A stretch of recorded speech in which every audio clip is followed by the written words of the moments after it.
আসসালামু আলাইকুম দর্শক।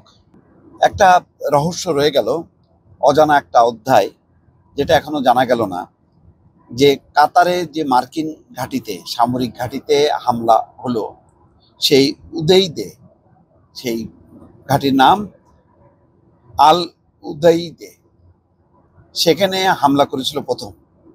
এবং আল উদেইদে হচ্ছে মধ্যপ্রাচ্যে যতগুলো 26টির মতন ঘাঁটি আছে, তার মধ্যে এই কাতারের এই ঘাঁটিটা সবচেয়ে বড় এবং শক্তিশালী।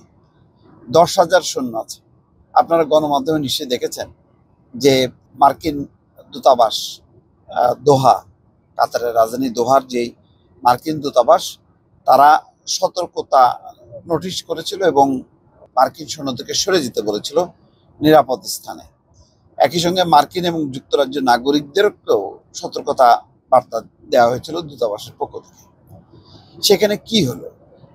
এখানে বলা হচ্ছে যে ইরান ইসরায়েল সংঘাতে যুক্তরাষ্ট্রের সরাসরি জড়ানোর জবাবে মধ্যপ্রাচ্যে মার্কিন সামরিক ঘাঁটিগুলো লক্ষ্য করে পাল্টা হামলা চালিয়েছে ইরান, দোহাতে, কাতার এবং ইরাকে, এবং কেউ কেউ বলছে যে সিরিয়াতেও হামলা হয়েছে। অর্থাৎ 3টা দেশে মার্কিন ঘাঁটি লক্ষ্য করে হামলা করেছে তেহরান।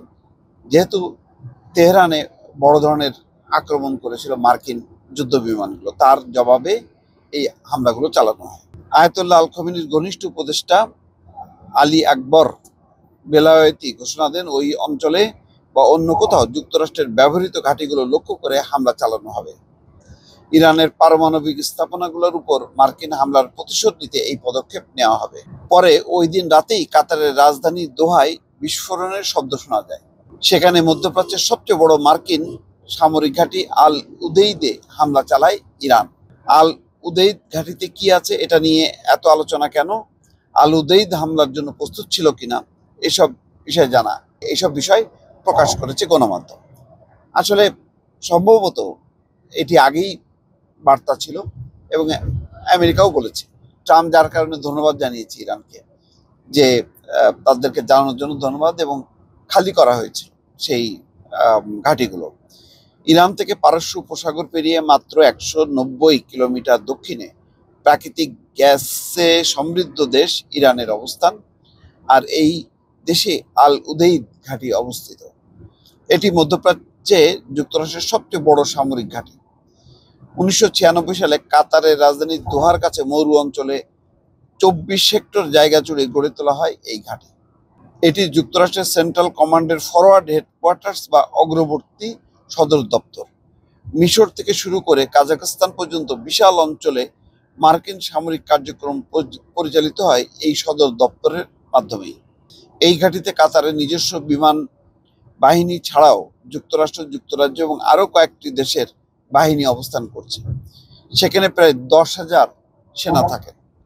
চলতি বছরের শুরুর দিকে ওয়াশিংটন ভিত্তিক পত্রিকা দ্য হিলের এক প্রতিবেদনে বলা হয়, আল উদেইদ ঘাঁটিতে ভালোভাবে রক্ষণাবেক্ষণ করা দীর্ঘ রানওয়েগুলোর কারণে দ্রুত বাহিনী মোতায়েন করা যায়, যা যুক্তরাষ্ট্রের সামরিক শক্তি প্রদর্শনের একটি গুরুত্বপূর্ণ অংশ। অর্থাৎ খুবই শক্তিশালী, তার সকল যুদ্ধ করার মতন ফ্যাসিলিটিসগুলো সেখানে আছে। প্রতিবেদনে বলা হয়, আল উদেইদ ঘাঁটিতে কাতারের বিনিয়োগের কারণে এই ঘাঁটি সামরিক প্রস্তুতির দিক থেকে এগিয়ে আছে। একই সঙ্গে এই ঘাঁটির কারণে যুক্তরাষ্ট্রের করদাতাদের কয়েক বিলিয়ন ডলার সাশ্রয় হয়েছে। বছরের পর বছর কাতার এই ঘাঁটির অবকাঠামো উন্নয়নে 800 কোটি ডলারের বেশি খরচ করেছে।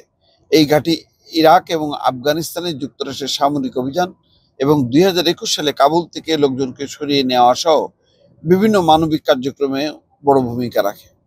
যাই হোক, এখন আসলে এটা একটা বর্ণনা পাওয়া যাচ্ছে, কিন্তু এই ক্ষেপণাস্ত্র কি আসলে পৌঁছেছিল কিনা এই ঘাঁটিতে, কি ক্ষয়ক্ষতি হলো, এই বিষয়গুলো কিন্তু এখনো অজানাই রয়ে গেল। দর্শক, ভালো থাকবেন।